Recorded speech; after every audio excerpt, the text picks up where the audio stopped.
할렐루야, 여호와 하나님을 찬양드립니다. 대강절 넷째 주일 성전에 오신 여러분, 성전을 향해 예배드리는 여러분, 주님의 이름으로 환영합니다. 마음과 신정과 진정을 다해 하나님께 예배드리기를 원합니다. 하나님께 찬양드리며 예배하겠습니다.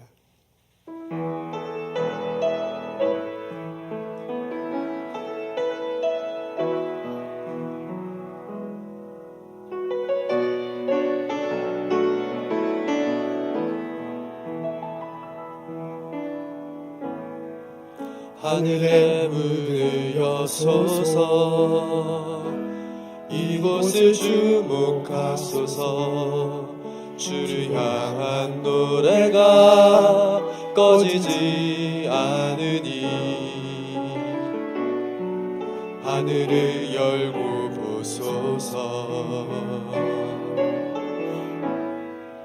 이곳에 임재하소서. 주님을 기다립니다. 기도의 향기가 하늘에 닿으니 주여 임재하여 주소서. 이곳에 오셔서 이곳에 앉으소서.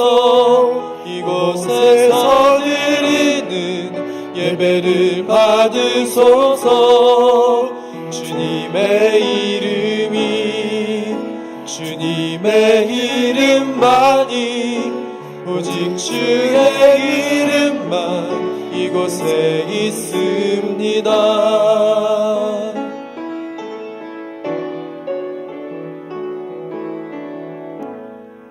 하늘의 문을 여소서. 이곳을 주목하소서. 주를 향한 노래가 꺼지지 않으니 하늘을 열고 보소서. 이곳에 임재하소서.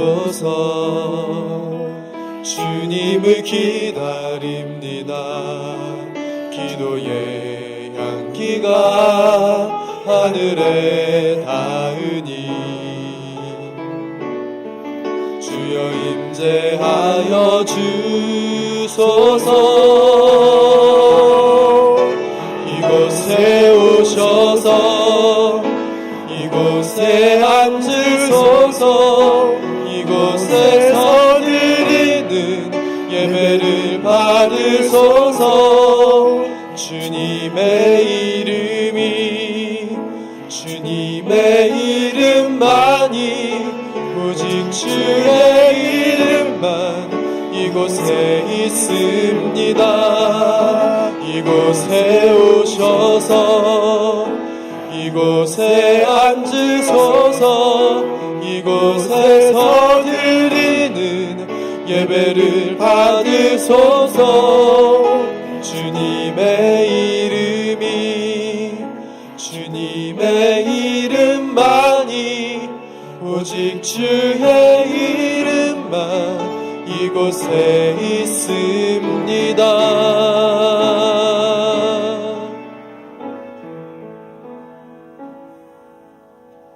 사도신경으로 신앙 고백하시겠습니다. 전능하사 천지를 만드신 하나님 아버지를 내가 믿사오며 그의 외아들 우리 주 예수 그리스도를 믿사오니 이는 성령으로 잉태하사 동정녀 마리아에게 나시고 본디오 빌라도에게 고난을 받으사 십자가에 못 박혀 죽으시고 장사한 지 사흘 만에 죽은 자 가운데서 다시 살아나시며 하늘에 오르사 전능하신 하나님 우편에 앉아 계시다가 저리로서 산자와 죽은 자를 심판하러 오시리라. 성령을 믿사오며 거룩한 공회와 성도가 서로 교통하는 것과 죄를 사해 주시는 것과 몸이 다시 사는 것과 영원히 사는 것을 내가 믿사옵나이다. 아멘.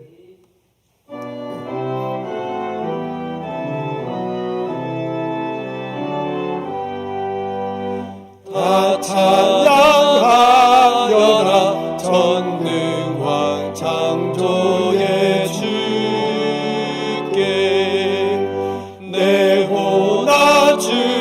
찬양 평강과 구원의 주님 성도들아 주 앞에 이제 나와 즐겁게 찬양하여라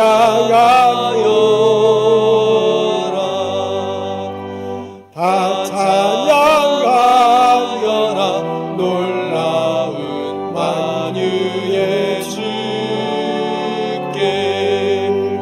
포근한 날개빛 늘 품어주시는 주님 성도들아 주님의 뜻 안에서 내 소원 다 이루리라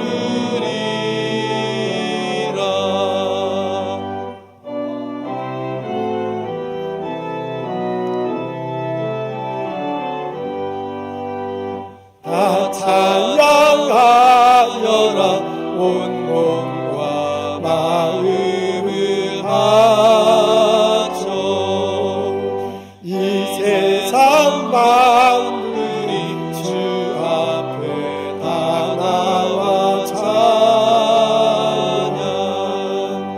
성도들아 기쁘게 소리 높여 영원히 찬양하여라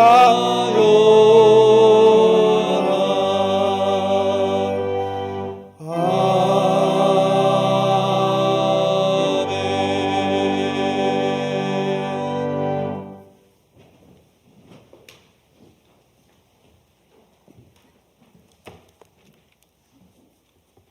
하나님 아버지, 이 세상 만물을 만드시고 모든 일들을 주관하시는 창조주 하나님께 영광과 찬양을 드립니다.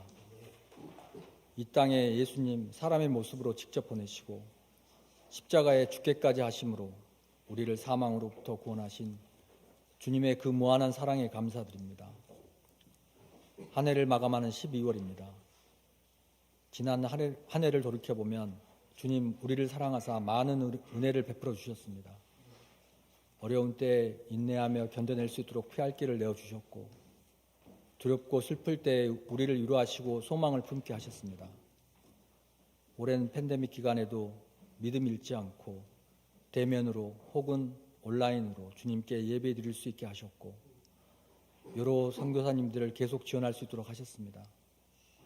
이 모든 것들이 이 세상 끝날까지 우리와 함께 하시겠다는 주님 약속한 대로 이루셨으니 감사와 찬양을 드립니다. 우리는 너무나 약하고 쉽게 부서지고 넘어지는 존재입니다. 하지만 주님이 약한 자를 세우시고 강하게 만드시는 분인 줄 압니다. 성령님 함께 하시고 우리가 약하다고 좌절하지 않고 혹은 강하다고 교만하지 않도록 우리 자신을 돌아보고 살필 수 있게 하여 주시옵소서. 세상의 헛된 영광을 이야기보다는 하나님 나라의 영광을 위해 살아가게 하시옵소서. 육체의 욕심대로 사는 것이 아니라 오직 성령이 인도하시는 대로 하나님 말씀 사모하고 예수님의 모습을 닮아가도록 이끌어 주십시오. 이제 곧 성탄절입니다. 주님 이 땅에 오신 것에 대해 기뻐하고 찬양합니다. 하지만 우크라이나는 아직도 전쟁 중에 있고 많은 난민들과 선교사님들이 고통받고 있습니다. 그들을 위로하고 지켜주시옵소서. 하루속히 전쟁이 종식되고 평화가 이루어지길 기도합니다. 그 땅에 성탄의 기쁨이 넘치고 평화가 이루어지길 기도합니다. 우리 자녀들을 위하여 기도드립니다. 우리의 자녀들이 하나님 믿음 안에서 성장하도록 인도하여 주십시오. 하나님 준비하신 길로 믿음 붙들고 믿음 안에서 나아가길 기도합니다. 이를 위해 헌신하는 유아부, 초등부, 중고등부 선생님과 전도사님들을 기억하시고 축복하여 주십시오. 교회 각 부서장님, 이 예배를 위해 헌신하는 여러 성도님들의 수고를 기억하시고 이를 통해 우리 송요한교회가 이 지역 믿음에 부응하는 불씨가 되도록 이끌어 주시고 복음을 전파하고 주님 사랑을 실천하는 교회가 될 수 있길 이끌어 주십시오. 목사님 말씀 전하실 때 힘을 더하여 주시고 우리가 말씀을 잘 받아들일 수 있도록 우리의 눈과 귀와 마음을 열어주십시오. 예수님 이름으로 기도드립니다. 아멘.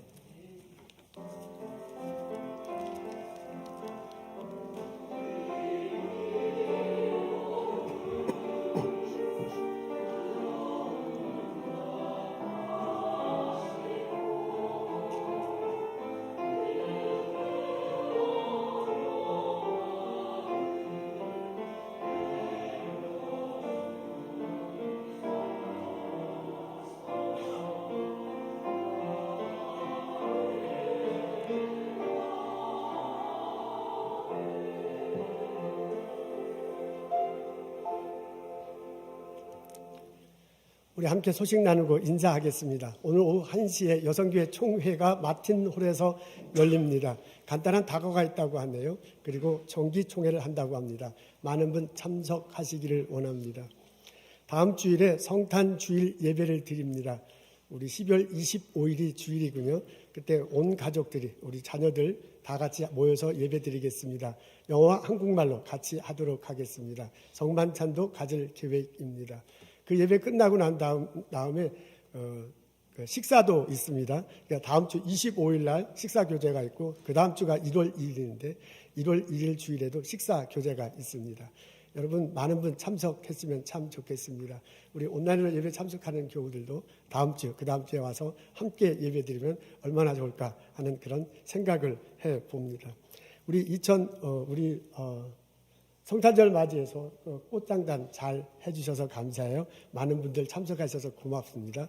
2023년에 재단을 꽃 장식하기를 원하시는 분은 강현희 집사님에게 연락하시면 됩니다. 그 주보와 그 광고란에 보면 강현희 집사님 이메일과 전화번호가 있습니다. 참조하시면 참 좋겠습니다. 중고등부 겨울 수련회가 12월 마지막 주에 있습니다. 월요일부터 목요일까지 있어요. 지금 참석한 것을 보니까 대학생들도 많이 참석했군요. 참 감사드립니다. 대학생들, 청년들 이제 겨울에 와서 본인들도 다시 좀 회복하는 시간을 갖고 후배 중고등부 학생들 돌보는 그런 시간 가졌으면 참 좋겠습니다. 근데 제가 듣고 보니까 그 초등학교에서 중학교 올라가는 중학교 1, 2학년 학생들이 조금 덜 참석했다고 들었는데 그 학생들도 격려해서 같이 참석하면 참 좋겠어요. 와서 이렇게 좀 언니 오빠들 동료들 만나면 교회 생활이 훨씬 더 재밌습니다. 신앙생활하기 좋습니다. 자녀분들 참석시키면 여러 가지로 참 좋겠습니다. 송구 영신 예배가 12월 31일 날 저녁 10시에 교회에서 드리고 이제 온라인으로 방송하기는 합니다. 교회에서 현장에서 예배 드리겠습니다. 아주 날씨가 안 좋으면 온라인으로 하겠지만 웬만하면 성전에서 하려고 합니다. 여러분 많은 분 참석하시면 좋겠습니다. 2023년도 달력 나왔습니다. 일단 가시다가 일단 한 부씩 가져가시고요. 좀 지나고 나서 남으면 또 한 부씩 가져갈 수 있을 수도 있습니다. 주변에 있는 분들에게 나누어 주셔도 좋을 듯 합니다. 여러분 반갑습니다. 오늘 교회에서 만나면서 온라인으로 참석한 여러분 환영합니다. 우리 일어나셔서 함께 인사하겠습니다. 옆에 있는 형제자매들 어서 오십시오. 주님의 이름으로 환영합니다. 경배하겠습니다.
찬양 감사합니다. 하나님에게 기쁨의 시간이요 저희들에게 은혜의 시간이었습니다.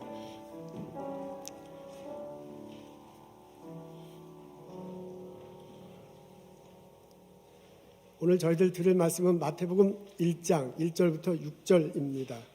제가 읽겠습니다. 아브라함과 다윗의 자손 예수 그리스도의 계보라. 아브라함이 이삭을 낳고 이삭은 야곱을 낳고 야곱은 유다와 그 형제들을 낳고 유다는 다말에게서 베레스와 세레를 낳고 베레스는 헤스론을 낳고 헤스론은 람을 낳고 람은 아비나답을 낳고 아비나답은 나손을 낳고 나손은 살몬을 낳고 살몬은 라합에게서 보아스를 낳고 보아스는 룻에게서 오벳을 낳고 오벳은 이새를 낳고 이새는 다윗 왕을 낳으니라. 아멘. 소설가 로맨 가리의 작품 중에 벽이라는 단편 소설이 있습니다. 런던 시내가 배경됩니다. 런던 경찰국의 법의학자가 자신의 경험담을 이야기하는 형식으로 전개됩니다. 12월 31일 그의 마지막 날 새벽 사망 사건이 발생합니다. 런던 시내 허름한 집에서 20대 청년이 목매어 자살을 한 사건입니다. 경찰과 그 의사가 사건 현장을 찾아가요. 방에 들어가 보니 목매어 죽어 있습니다. 유서가 옆에 있어요. 무슨 이유로 죽었는지 궁금해서 그 의사가 유서를 읽어봅니다. 청년은 외로운 사람이었습니다. 가족도 없고 친구도 없고 돈도 없습니다. 크리스마스 저녁이 됐어요. 이런 날은 가족들과 함께 사랑하는 사람들과 함께 따뜻한 방에 있으면 좋겠지만 현실은 그렇지 못합니다. 그 청년이 상상을 해봅니다. 옆방에 아가씨가 있는데 그 아가씨가 참 예뻐요. 너무나 예뻐서 방을 이렇게 지나다 훔쳐보기는 했지만은 그 여자하고 말 붙여보지는 못했습니다. 오늘 같은 날 옆방에 있는 그 아가씨와 함께 같이 식사를 나누면 얼마나 좋을까 하는 상상을 해봅니다. 바로 그때 옆방에서 소리가 납니다. 옆방에서 침대가 흔들리는 소리가 나요. 곧 이어서 그 아가씨의 신음소리가 들립니다. 그 소리에 행복한 상상이 무너집니다. 소망이 깨져버립니다. 그 신음소리를 듣고는 참을 수가 없어서 자살을 합니다. 의사가 현장을 나와 경찰국으로 가다가 궁금해졌어요. 도대체 그 아가씨가 얼마나 예쁘길래 이런 자살 소동을 벌이는 것일까? 되돌아가요. 아가씨 방 앞에 섰습니다. 문을 두드려. 근데 나오지 않습니다. 그래서 더 큰 소리로 문을 두드리고요.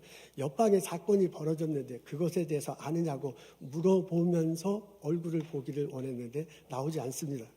그래서 의사가 포기하고 다시 경찰국으로 돌아가려고 하는데 주인이 들어와 열쇠를 가지고 왔어요. 그래서 그 주인과 함께 열쇠를 타고 문을 열고 들어갔더니 놀랄 만한 일이 벌어졌습니다. 여자가 죽어 있습니다. 독약을 먹고 끔찍한 고통에 몸부림치다 죽었습니다. 그녀 옆에도 유서가 써 있어요. 그래서 그 의사가 유서를 읽습니다. 외롭다. 크리스마스에도 혼자 있어야만 해서 나는 쓸쓸하다. 이 고통스러운 고독을 나는 더 이상 견딜 수 없다라고 쓰여 있었습니다.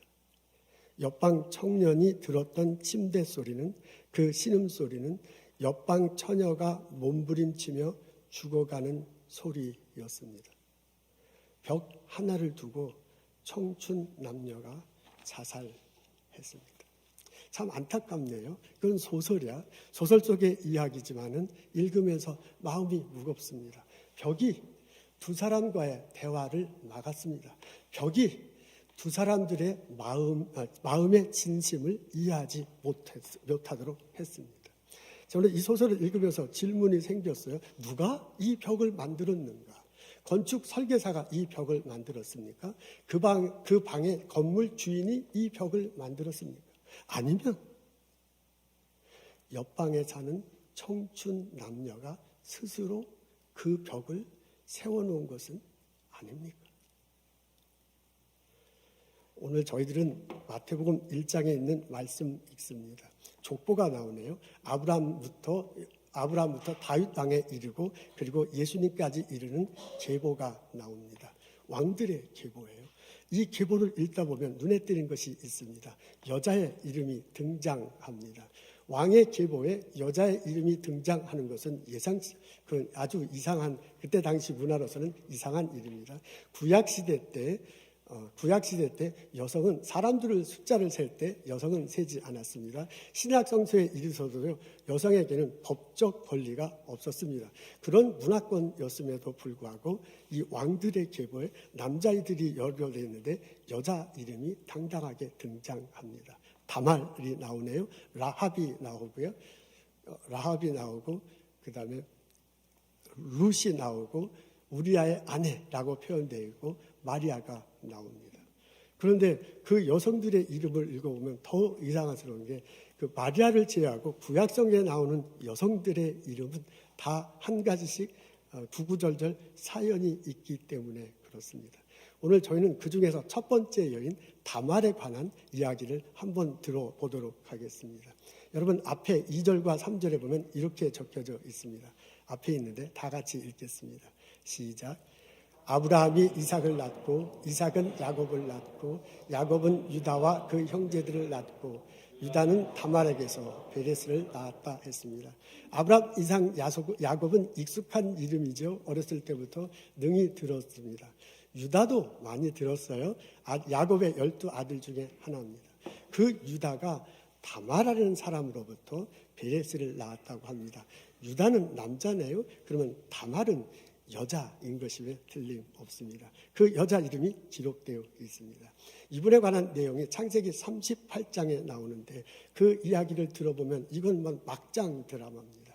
사건은 그 38장에 보면 이렇게 적혀 있습니다. 유다가 가나안 지역으로 이사를 가서 살게 됩니다. 아들을 셋 낳습니다. 그리고 그 아들에게 결혼을 시키려고 합니다. 첫째 아들을 결혼시켰어요. 그리고 며느리를 데려왔는데 그 며느리가 가나안 여인이고 이름은 다말이었습니다. 두 남자가 이제 첫째 아들과 다말이 합방을 했는데 이상하게 아이를 낳지 못하고 첫째 아들이 죽었습니다. 그래서 시아버지가 며느리를 둘째 아들에게 합방시키려고 합니다. 지금은 말이 안 되는 소리지만 그 시간 그때 문화에서는 그런 것들이 가능했습니다. 어떻게 된 일인지 둘째 아들도 죽었어요. 그래서 셋째 아들에게 시집을 보내야 할 판국이 됐는데 셋째 아들이 너무 나이가 어린 거야. 그래서 시아버지가 며느리에게 제안을 합니다. 셋째 아들이 나이가 너무 어리니 너는 친정집에 가 있으면 어떻겠느냐. 그리고 셋째 아들이 장성하면 너에게 시집 보내서 너의 후손을 있게 하겠다. 합리적인 제안이에요. 그래서 며느리가 친정집에 돌아갑니다. 세월이 흘렀습니다. 셋째 아들이 장성했어요. 근데 연락이 없는 거야. 그러던 어느 날 며느리 다말이 시아버지 유다가 자기 동네 근처에 잠깐 들리러 온다는 얘기를 듣습니다. 딥나라는 성읍에 와서 양떼 털을 깎는다는 소식을 들어요. 그래서 그 다말이 변장을 합니다. 과부 옷을 벗어버리고요. 긴 천으로 얼굴을 가리고 몸을 가리고 난 다음에 딥나 성문 앞에 서 있어요. 양떼를 몰고 유다가 찾아옵니다. 그리고 성 안으로 들어가려고 하니 웬 여자가 서 있는 거야. 몸 파는 사람 같아. 그래서 그 사람에게 제안을 하잖아요. 오른밤 하루 너한테 묵겠다. 그 여자가 받아들여요. 그래서 그날 밤 하루를 묵었습니다. 다음날 싹을 지불해야 될 거 아니에요. 돈이 없으니까 뭐라고 얘기하면 내가 증거물 담보물을 하나 잡히겠다. 그러면서 준 게 지팡이예요. 지팡이가 이제 또 다른 것들을 줘요. 그러면서 나중에 내가 내 양떼 중에 내 떼 중에서 그 동물 중에서 염소 새끼를 보낼 테니까 그 염소 새끼를 받으면 이 지팡이를 돌려달라 하고 약속을 하고 떠났습니다. 나중에 이제 유다가 집에 돌아왔어요. 그리고 약속한 대로 딥나라는 동네에 친구한테 연락을 해서요. 염소 새끼를 보내요. 그리고 내가 여차저차한 일이 있으니 이 염소 새끼를 성문 앞에 있는 그 여자에게 주고 내가 맡긴 그 지팡이를 가지고 와라. 친구가 갔더니 없어요. 그런 여자 없다고 하더라 하고 되돌아왔습니다. 시간이 흘렀습니다. 3개월이 지납니다. 이상한 소문이 들려. 며느리한테 임식을 했대요. 아니 과부가 임신하더니 이게 말도 안 되는 순간 노발대발해서요. 시아버지가 며느리를 호송합니다. 그리고 불에 태워 죽이려고 합니다. 며느리가 끌려왔어요. 너 도대체 어떻게 된 일이냐? 누구 때문에 임신했느냐? 다구쳐 물으니까요. 물건 하나를 내밀면서 이 남자 때문에 내가 임신했습니다 하고 내미는데 지팡이에요. 그 지팡이가 유다의 지팡이에요. 시아버지의 지팡이야. 그래서 시아버지가 그랬대요. 네가 옳도다. 네가 지혜 있도다. 그리고 같이 결혼했대요. 시아버지하고 며느리가 합방을 해서 아들을 낳았어. 쌍둥이에요. 그런 일이 있었다라고 적혀져 있는 거예요. 그 후손 중에 다윗 왕이 나왔습니다. 그 후손 중에 예수님이 나왔다라고 마태복음 1장에 적혀 있어요. 이거 참 부끄러운 얘기야. 그런 거 안 써 있으면 좋겠는데 그대로 적혀져 있습니다. 라합은 여리고성에 살던 사람입니다.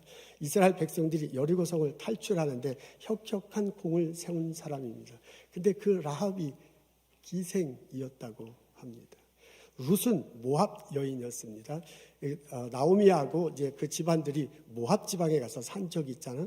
아들한테 결혼을 시켰는데 아들들이 다 죽었어요. 그래서 시어머니 나오미가 나 고향으로 돌아갈다 하는데 그 며느리 룻이 따라오잖아요. 베들레헴까지 와서 살고 나중에 보아스하고 결혼한 장면 여러분 다 아시죠? 그 룻은 과부였습니다. 가난한 과부였고 이방 여인이었습니다. 마태복음 1장에 보면 우리아의 아내라는 사람이 등장하네요. 이름은 밝히지 않아. 근데 우리는 그 우리아의 아내가 누군지 너무나도 잘 알아. 그 이름은 당당한 밧세바라는 사람입니다.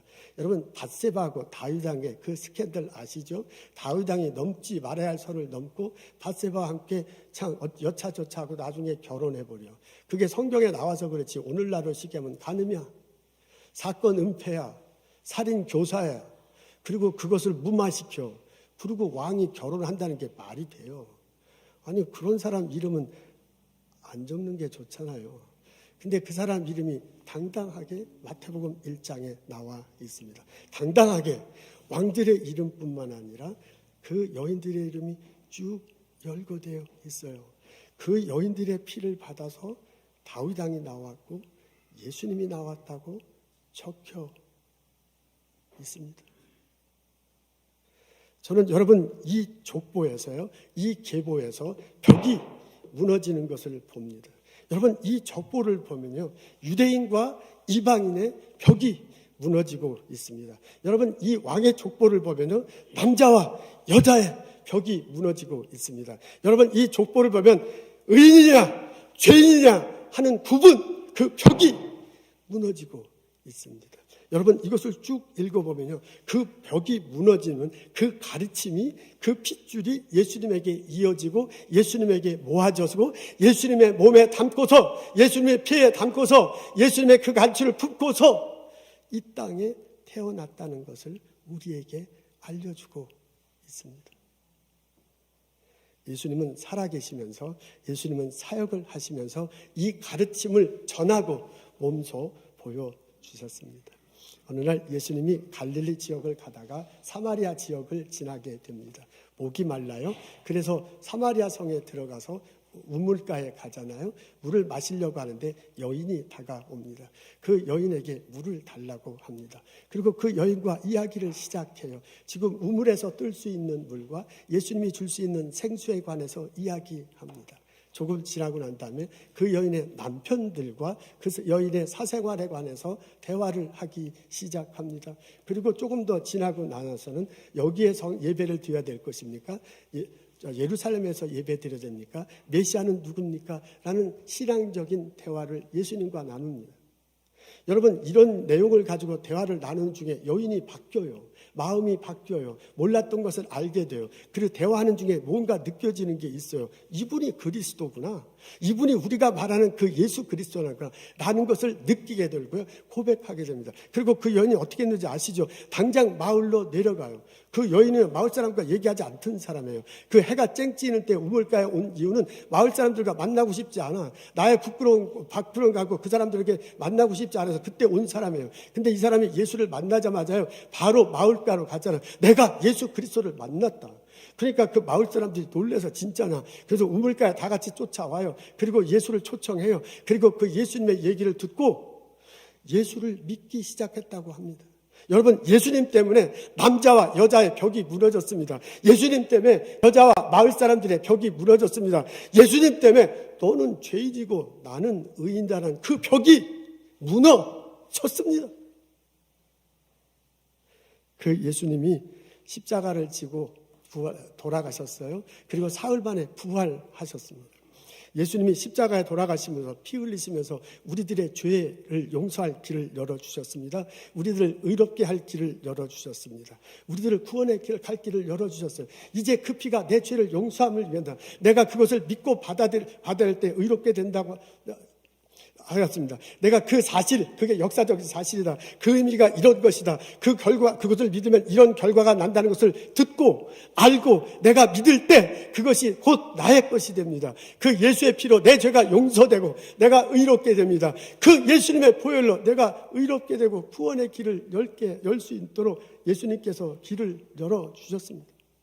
근데 이것이, 이 은혜가 누구든지 모든 사람에게 열려 있다는 것이 아닙니까? 하나님이 세상을 이처럼 사랑하사 독생자를 주셨으니 누구든지 저를 믿으면 멸망치 않고 영생을 얻게 되려 하셨습니다. 누구든지 모든 사람에게 의롭다 하심은 구원의 길은 열려 있습니다. 이방인이냐 유대인이냐 상관없습니다. 여자냐 남자냐 상관없습니다. 너가 죄인이냐 내가 의인이라 불리느냐 상관하지 않습니다. 누구든지 예수 그리스도의 보혈의 피로 용서받고 구원의 길을 얻게 될 수 있습니다. 그 이후로 우리 모두는 다 예수님 안에서 하나가 되는 것입니다. 우리는 예수님 안에서 유대인도 이방인도 차별이 없습니다. 우리는 예수님 안에서 남자냐 여자냐 구별이 없습니다. 우리는 예수님 안에서 저 사람이 죄인인가 저 사람이 의인인가 선별할 필요가 없습니다. 이제 우리 예수님 안에서 하나야. 우리는 예수님 안에서 똑같은 사랑받는 자녀예요. 우리는 예수님 안에서 예수님의 가르침대로 살아가는 제자예요. 우리는 예수님 안에서 하나님 나라를 확장하며 사역에 참여하는 하나님의 백성입니다.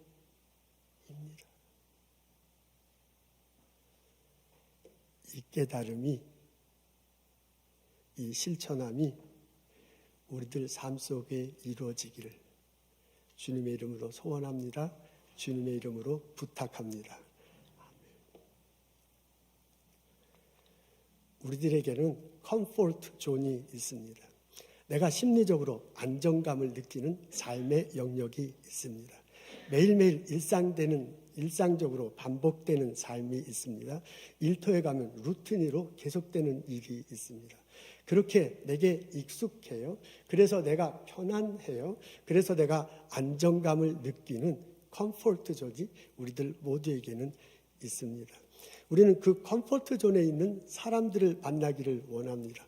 내가 알고 있는 사람이야, 내가 대화하기 쉬운 사람이야, 나와 늘상 만나는 그 사람과 만나서 이야기하고 대화하고 커피 마시는 것이 좋아요. 그 사람과 함께 있는 것이 마음이 편안해요. 그래서 나의 컴포트 존에는 만나고 싶은 사람이 있습니다. 그게 우리들 모두에게는 있습니다. 저에게도 그것이 있습니다. 근데 때로는 그 컴포트 존이 사람들로 하여금 거리를 두게 하기도, 나도 모르게 거리를 두게 하기도 합니다. 사실 나는 편하기 때문에 이것은 우리 신앙생활 하는데도 그대로 나타납니다. 우리 교회에 오면 내가 꼭 앉는 자리에 있어요. 앉는 자리가 있어요. 나는 그 자리에 앉습니다. 그리고 내가 인사하는 사람들이 있습니다. 우리 소식 나눌 땐 다 같이 인사하지만 예배 끝나고 인사하는 사람은 꼭 내가 그 편한 사람, 내가 만나는 그 사람과 인사를 합니다. 그러니까 신앙생활 하는 데 있어서도 교회 생활하는 데 있어도 나름 모르게 컴포트 존 안에서 우리는 신앙생활을 하고 있습니다. 이것이요, 나도 모르게 사람들을 불편하게 할 수도 있습니다. 나는 그냥 이것이 편하기 때문에, 나는 그냥 저 사람이 좋았기 때문에, 오늘 좋아하기 때문에 그냥 편한 대로 저 사람과 대화를 나누는데요. 바로 옆에 있는 사람은 내가 자기를 멀리하는구나 라고 그렇게 생각할 수도 있습니다. 나는 이게 편해서 이렇게 말하고요. 나는 이렇게 편해서 이렇게 행동하는데요. 옆에 있는 저 사람은 내가 자기를 싫어하는구나 라고 그렇게 생각할 수도 있습니다. 나는 이게 편해. 나는 나의 컴포트 존에 있기 때문에 행동하는 것이 나도 모르게 다른 사람을 오해하고 멀리하게 할 수도 있습니다. 근데 곰곰이 생각해 보면 때때로 우리는 의도적으로 나의 컴포트 존을 지키려고 해요. 나는 이게 있는 것이 너무 좋아가지고요. 나도 모르게 나의 컴포트 존 안에 그 변두리에 나도 모르게 벽을 세워놓는 거야. 그리고 그 벽 안에 들어오는 사람 중에서 내게 편한 사람은 만나. 근데 나하고 다른 사람은 편하지 않으니까 안 만나. 별로 얘기하고 싶은 생각이 없는 거예요. 나의 컴포트 존에 와서 나랑 비슷해. 나와 피부 색깔이 같아. 나하고 같은 고향이야. 같은 교회에 다녀. 취향도 비슷해요. 학교도 비슷해. 그런 사람이 오면 편해. 그래서 나의 벽 안에 오는 그 사람과 대화를 하지만 나와 조금이라도 다른 그 사람이 나의 존에 들어오는 게 불편해. 그래서 나도 모르게요. 그 벽을 세워놓고요. 나도 모르게 그 벽을 단단히 하고 있습니다. 아니 어쩌면 나도 모르는 게 아니고요. 의도적으로 내가 누군가를 선별하고 누군가를 구별하고 누군가를 차별해. 여러분, 내가 일상생활 하면서 이렇게 살아가고 있지는 않습니까? 나와 피부 색깔이 다르다고, 나와 취향이 다르다고 그 사람에 대해서 구별한 적은 없습니까? 나는 여자고 너는 여자인데 차별한 적은 없습니까? 내가 교회 다니고 나는 의롭고 선하고 너는 그렇지 못하다는 눈길을 보내면서 그분에 대해서 선별하는 신앙생활을 한 적은 없습니까?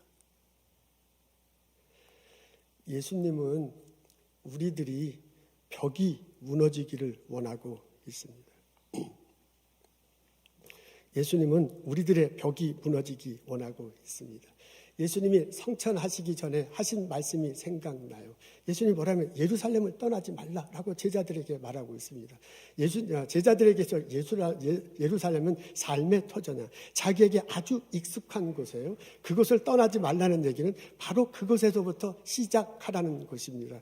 예수님 부활을 처음 만난 그곳, 예수님 만났기 때문에 변한 삶의 모습을 바로 그 삶의 자리에서 보여주라고 요청하는 겁니다. 그래서 예루살렘을 떠나지 말라는 거예요. 우리식으로 표현해서 얘기하면 너의 삶의 반경, 너의 컴포트 존을 넘어서라 라고 예수님이 말씀하신 것입니다.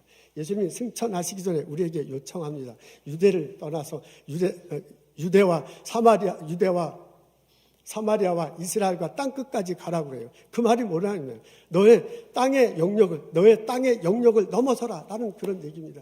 예수님이 뭐라고 해요? 모든 민족에 가서 내 뜻을 가르쳐 지키게 하래요. 그게 뭐예요? 모든 인종의 벽을 넘어서라 그런 얘기입니다. 예수님이 승천하시기 전에 우리에게 마지막으로 부탁한 것은 나의 컴포트 존을 넘어서는 거예요. 나의 벽, 나의 한계, 그것을 넘어서서 그리스도의 이름으로 다가가라 라고 요청하셨습니다. 이 예수님의 요청이, 이 예수님의 가르침이 나의 삶에 다가와서 나의 삶에 실천되고 나의 벽을 넘어서며 살아가는 나와 여러분 되시기를 주님의 이름으로 소원합니다. 부탁합니다. 축복합니다. 저희들은 성탄절 시기를 맞이하고 있습니다. 이렇게 성탄절이 되면 카드를 보냅니다. 작은 선물을 보냅니다. 내가 잘 아는 그분, 나의 컴포트 존에 있는 그 사람에게 보내요. 예수님 이름으로 사랑합니다. 예수님의 복이 전해지길 원합니다. 라고 이렇게 교환하면서 우리는 지내고 있습니다. 그렇게 우리는 또 다른 성탄절을 맞이합니다. 여러분, 이번 성탄절은 나의 컴포트 존을 넘어서면 어떻겠습니까? 내가 쳐놓은 그 벽을 넘어보면 어떻겠습니까? 이제까지 내가 카드 보내지 않았던 그 사람들에게 카드를 보내는 거예요. 같은 회사에 다니면서도 말 한 번 하지 않았던 그 사람, 내가 같은 연구소에 있으면서도 밥 한 번 먹지 않았던 그 사람, 내가 가르치는 학생이면서도 눈길 한 번 주지 않았던 그 학생에게 어떻게든 나의 카드를 보내면서 사랑을 표현하는 것입니다. 혹시 내가 지난 1년 동안 나의 컴포트 존의 벽을 단단히 세워놓고 오지 못하게 했던 사람이 생각난다면, 혹시 그 사람하고 싸웠어, 나는 그 사람하고 이제 절대로 이제 얼굴도 안 말거나 그런 사람이 생각난다면 그분에게 어떤 형식이든지 간에 예수님의 사랑을, 예수님의 선물을 표현해보면 어떻겠습니까? 혹시 내가 지난 1년 동안 분명히 선을 딱 그어놓고 선별한 사람이 있어, 구별한 사람이 있어, 차별한 사람이 생각난다면 그 사람을 위해 축복하고 기도하면 얼마나 좋겠습니까? 나의 컴포트 존 안에서만 생활하는 것이 아니라 내가 세운 그 벽을 넘어서 가는 것입니다. 나의 담벼락 너머에 있는 그 사람에게 예수님의 빛이 전해질 것입니다. 나는 예수님으로 받은 사랑이 있습니다. 나는 예수님으로 받은 축복이 있습니다. 그걸 카드 한 장으로, 그걸 전화 한 통으로, 그건 따뜻한 한마디로, 같이 식사하자는 말로 담장 너머에 있는 사람에게 전해주는 거야. 내가 쳐놓은 벽, 그 벽 너머에서 그 사람은 외로워할지도 모르는데 내가 보낸 사랑으로 외로움이 사그라질 수도 있어. 그 사람의 고독이 녹아버릴 수도 있어. 내가 쳐놓은 벽 너머에서 나 이제 죽게 생겼어, 몸부림치다 자살할 거야 하려고 했던 사람이 살아날지 누가 압니까?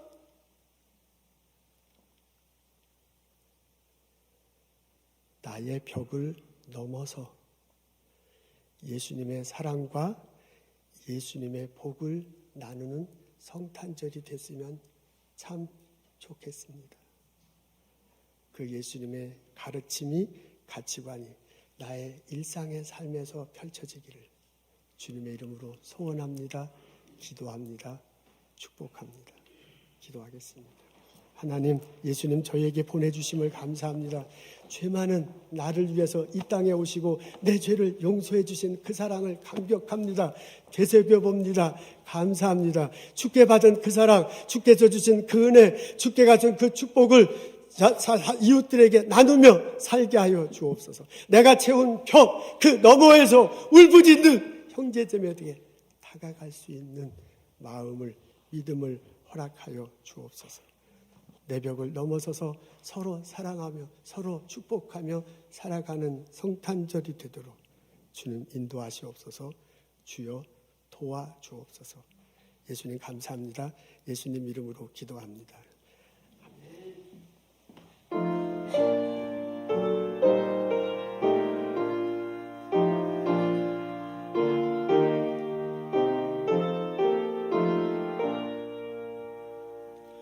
그 맑고 환한 밤중에 무천사 내려와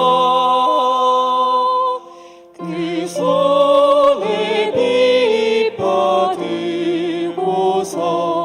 다 찬송하기를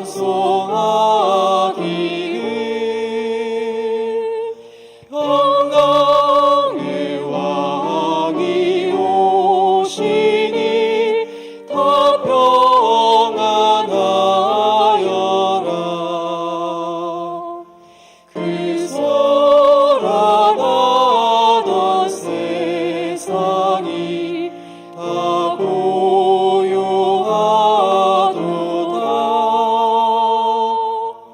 이 괴로움 많은 세상에 짐지고 가는 자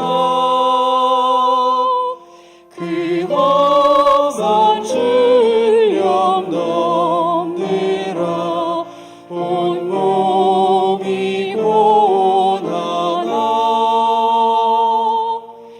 이제야 세상 살 동안 새 소망 가지고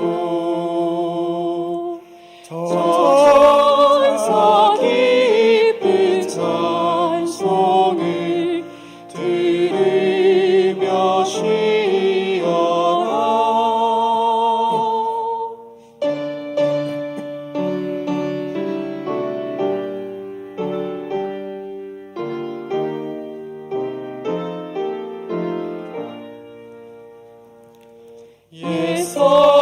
예선지에 안응하여 베들레헴성에 주 예수 탄생하시니 온 세상 구주라. 천사 기쁜 노래를 또다시 부르니 온 세상 사는 사람들 다 답하도다.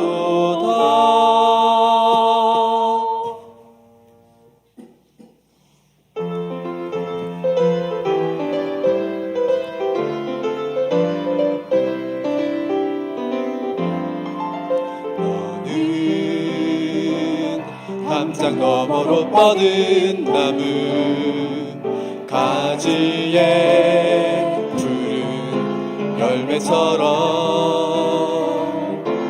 하나님의 귀한 축복이 삶에 가득히 넘쳐날 거야. 너는 어떤 시련이 와도 능히 이겨낼 강한 발이 있어. 전능하신 하나님께서 너와 언제나 함께 하시니 너는 하나님의 사랑, 아름다운 하나님의 사랑. 나는 널 위해 기도하며 내 길을 축복할 거야. 너는 하나님의 선물, 사랑스러운 하나님의 열매, 주의 품에 꽃 피운 나무가 되어줘. 옆에 사람 보면서 하죠. 담장 너머로 뻗은 아주 쑥스러운데 그냥 나무 하면서 가지에 두른 열매처럼 마주보면서 노래하겠습니다. 하나님의 귀한 축복이 삶에 가득히 넘쳐날 거야. 너는 어떤 시련이 와도 능히 이겨내 강한 발이 있어. 전능하신 하나님께서 너와 언제나 함께 하시니 너는 하나님의 사랑, 아름다운 하나님의 사랑. 나는 널 위해 기도하며 내 길을 축복할 거야. 너는 하나님의 선물, 사랑스러운 하나님의 열매, 주의 품에 꽃 피운 나무가 되어줘.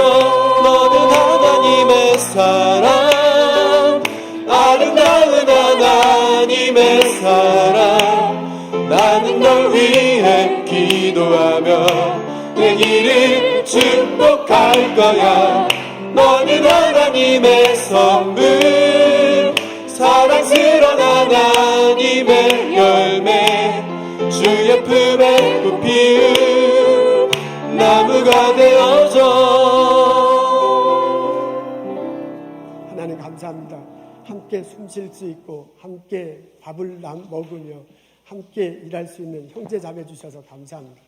하나님 감사합니다. 우리 함께 신앙생활하고 같이 연구하고 같이 가르칠 수 있는, 배우고 가르칠 수 있는 형제 자매 주셔서 참 감사합니다. 하나님 참 감사합니다. 내게 익숙하지 않지만은 분명히 이 땅에서 나와 함께 살아가는 형제 자매가 있어서 참 감사합니다. 같이 구원받은 사람들이요, 같이 구원받을 사람들임을 알고 사랑의 손길을 내밀 수 있는 가르침과 그런 실천의 마음을 주실 줄로 믿고 감사합니다. 나의 담벼락을 넘어 사랑하며 축복하며 살아갈 수 있도록 저희들 인도하여 주옵소서. 하나님 주께서 주신 많은 것 기억하고 감사하게 구별하여 하나님께 예물 드리고 예배 드립니다. 저희 예물을 받으시옵소서. 저의 삶 속에서 실천하고자 하는 헌신을 받아 주시옵소서. 이 예물 드리며 기도하고 눈물을 낸 형제자매들 있습니다. 그 기도의 제목 들어주셔서 그곳에 아름다움과 기쁨의 순간들이, 기적의 일들이 벌어지도록 인도하여 주옵소서. 성부, 성자, 성령의 은혜와 축복과 보살핌이 오늘 예배 드리고 돌아가는 우리들 모두에게와 우리들과 함께 숨쉬며 살아가는 이 땅의 모든 형제자매들 위해 지금부터 영원토록 함께 하시기를 간절히 축원하옵나이다. 아멘.